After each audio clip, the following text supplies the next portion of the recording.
Assalamualaikum warahmatullahi wabarakatuh. Alhamdulillah, alhamdulillahi rabbil alamin.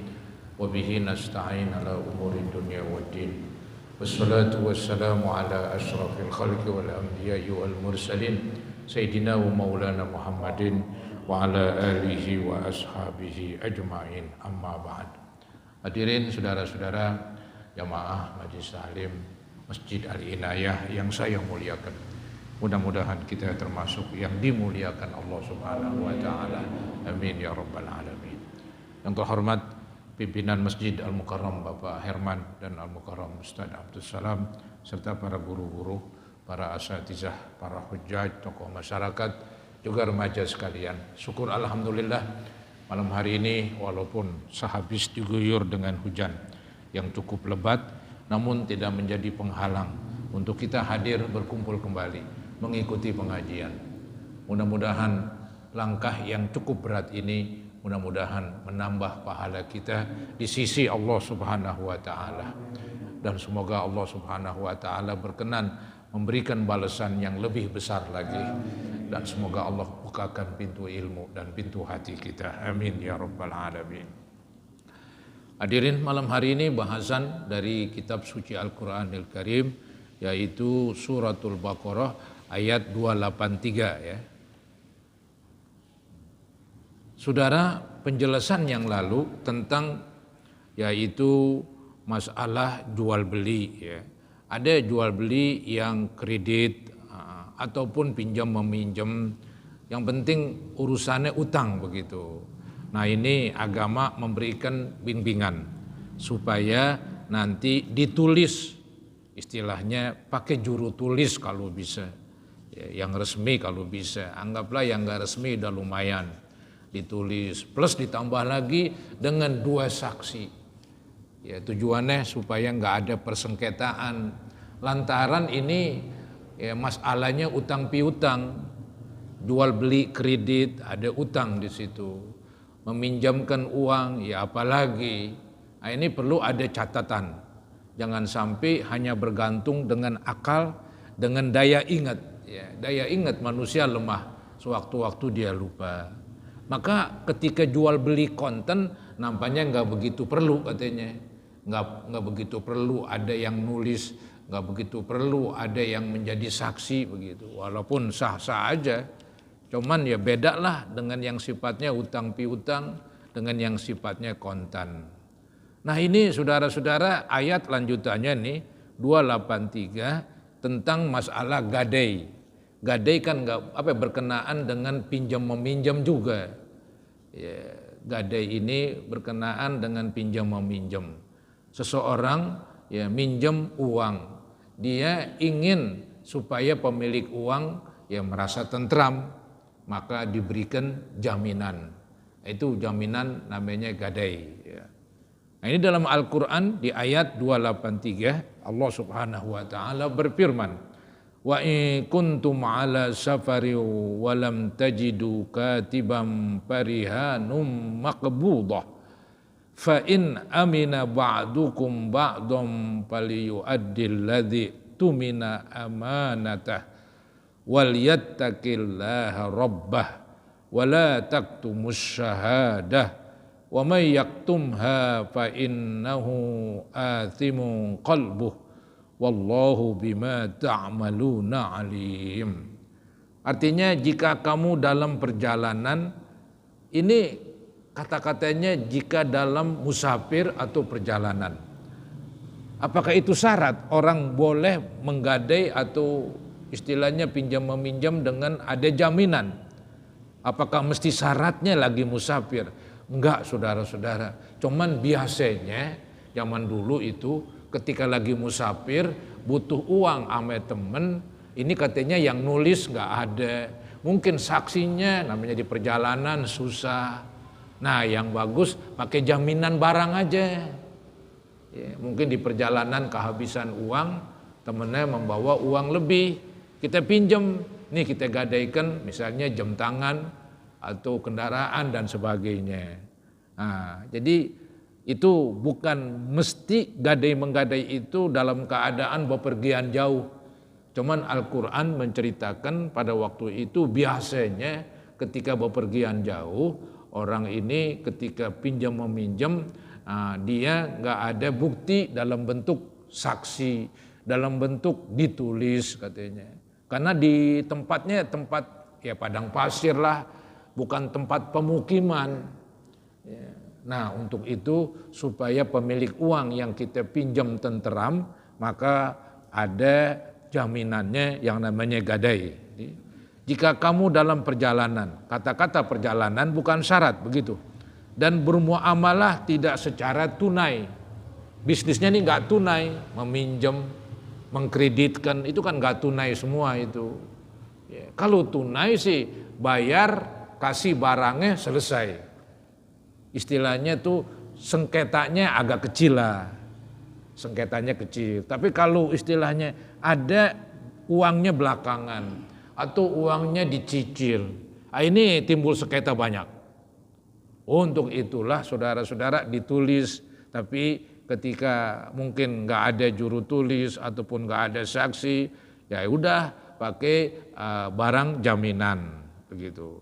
Ya sekarang pun boleh, walaupun ada yang mau jadi saksi, walaupun ada yang menulis seperti notaris, boleh aja kita berbisnis pakai jaminan. Ya. Itu dibolehkan dalam agama. Ya.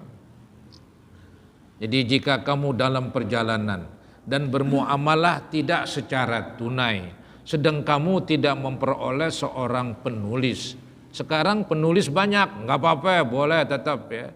Maka hendaklah ada barang tanggungan yang dipegang. Farihanu makbudoh. Ada jaminan. Jaminan yang diserahkan. Yang makbudoh, yang digenggam, yang dipegang. Maksudnya ini jaminannya langsung diterima. Ya, jadi pemilik uang minjemin uang kepada saya gadein jam tangan. Jam tangan langsung diterima oleh dia. Ya, sahlah itu gadai ya. Artinya meminjam uang dengan jaminan.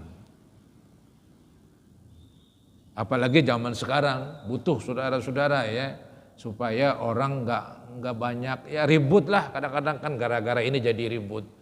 Padahal kita berusaha ingin damai, ingin tentram. Ya, gara-gara mungkin nggak ada barang jaminannya, akibatnya ya lambat dipulangin. Ya. Jadi harus ada barang jaminan. Mesti. Tapi kan nanti diterangkan kalau emang masing-masing pada percaya, bolehlah nggak pakai jaminan, masing-masing percaya. Cuman kan zaman sekarang kepercayaan sudah bersurut, sudah luntur, sudah kurang. Ya, jadi tetaplah yang bagus saya bilang supaya nggak ribut ada jaminan. Itu yang bagus para hadirin, biar yang meminjam mikirin. Ya, yang punya duit, yang minjemin, ya tenang dia kan begitu. Masih udah kita pinjam duitnya, kita buat dia gusar, kita buat dia sedih, kita buat dia mikirin. Udah nih jaminannya, dia agak tenang saudara-saudara begitu. Ya. Kemudian maka hendaklah ada barang tanggungan yang dipegang. Ada penjelasan di bawah 180, barang tanggungan borah. Ini bahasa Belanda kali ini. Borah itu diadakan bila satu sama lain tidak percaya mempercayai. Iya, walaupun percaya juga ya nggak ada masalah lah pakai borah begitu. Memang biasanya begitu. Kemudian akan tetapi jika sebagian kamu mempercayai sebagian yang lain, saling mempercayai. Ya, yang menjual barang dengan kredit percaya, yang beli juga begitu. Ya udah nggak pakai jaminan.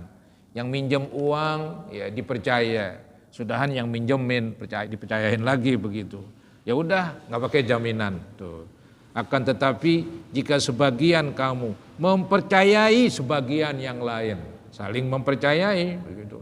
Maka hendaklah yang dipercaya itu menunaikan amanatnya atau hutangnya. Tuh. Allah tekankan di sini yang dipercaya jangan salah gunakan dong kepercayaan orang. Lu dipercayain sama orang dipinjemin nih 10 juta. begitu, tanpa bunga begitu. Pikirin untuk pembayarannya dan pelunasan itu amanat kata Allah. Udah jatuh tempo, bayar. Kan begitu, keren itu. Jadi dua-duanya di sini Allah atur. Pemilik uang ya memberikan kemudahan, yang minjem juga mudah membayarnya. Jadi Allah tekankan di sini, maka hendaklah yang dipercayai, misalnya yang minjem, ya, itu menunaikan amanatnya atau hutangnya. Dan hendaklah ia bertakwa kepada Allah Tuhannya itu. Jadi bertakwa tetap diminta walaupun ketika lagi pinjam meminjam. Takwa bukan di masjid doang. Takwa bukan ketika sholat doang. Takwa juga ketika pinjam meminjam. Barang yang kita pinjam, uang yang kita pinjam, udah jatuh tempo, pemiliknya minta, berikan kalau ada. Ya ntar ceritanya kalau nggak ada, ya pemilik uang hendaknya ya bersifat luas, yaitu memberi tempo. Ada ayat, fa in kana dzu usratin fa nadhiratun ila maisarah. Apabila peminjam dalam kesusahan, berikan tangguh lagi. Begitu. Jadi nggak ada kekasaran di sini. Yang minjem pun tahu diri, dia akan melunasin. Tapi mau dibilang apa? Keadaan ya sulit diterka ya. Maka tahu-tahu dia nggak mampu ketika udah jatuh tempo. Diminta waktu lagi, kasih begitu. Ya. Begitu agama. Jadi agama dua-duanya ini diatur. Yang minjem, yang meminjamkan demikian. Jadi nggak ada yang dikecewakan, nggak ada yang dirugikan. Ini hebatnya nih supaya tetap bertakwa ketika pinjam meminjam. Kadang-kadang kan maaf ya, ini pinjam meminjam jadi luntur aja begitu takwanya nggak ada. Ya. Misalnya dia punya uang atau uang emang nggak ada tapi punya barang. Kenapa nggak dijual tuh barangnya demi menepati janji? Begitu. Ya ntar kalau ada uang beli lagi atau bagaimana kah? Ini pinjaman orang amanat begitu. Laksanakan, udah jatuh tempo. Pemiliknya minta lagi. Ya. Jadi dipikirin banget, tetap bertakwa walaupun dalam masalah pinjam meminjam. Jadi takwa bukan hanya dalam sholat, takwa bukan hanya dalam puasa, takwa bukan hanya di masjid, tapi takwa ada di diri kita. Apapun yang kita kerjakan ketika kita minjam meminjam, takwa nggak luntur dari diri kita. Ya. Artinya jadi orang baik, melaksanakan perintah, meninggalkan larangan. Di antara perintah Allah kalau meminjam, udah jatuh tempo, pemiliknya minta, bayar kan begitu. Ya. Dan janganlah kamu para saksi menyembunyikan persaksian. Ya. Jadi ketika ada masalah pakai saksi, si saksi pun proaktif. Artinya dia ikut serta membuat masalahnya jadi baik. Jangan dulu dia jadi saksi, ketika diminta tanggung jawabnya untuk menjadi saksi, ya, dia memungkiri, dia alasan ini dan itu. Nah, itu nggak baik itu. Ya, jadi janganlah katanya seseorang menyembunyikan persaksian. Dan barang siapa yang menyembunyikannya, maka sesungguhnya ia adalah orang yang berdosa hatinya. Ya, kalau hatinya berdosa, ya anggotanya berdosa. Ya. Jadi hati ini kan paling pokok, ibarat pohonan akarnya. Kalau akarnya bagus, pohonnya bagus, daunnya bagus, buahnya juga manis. Kalau akarnya rusak, ya akarnya rusak, semuanya jadi rusak. Maka Allah tonjolkan hati di sini, fa innahu athimun qalbuh. Ya, maka orang itu tadi yang menyembunyikan persaksian adalah orang yang berdosa hatinya. Gitu. Wallahu bima ta'maluna alim. Ini ancaman, awas katanya yang menyembunyikan itu. Orang boleh aja dibohongin, tapi Allah nggak bisa dibohongin. Dan Allah maha mengetahui apa yang kamu kerjakan.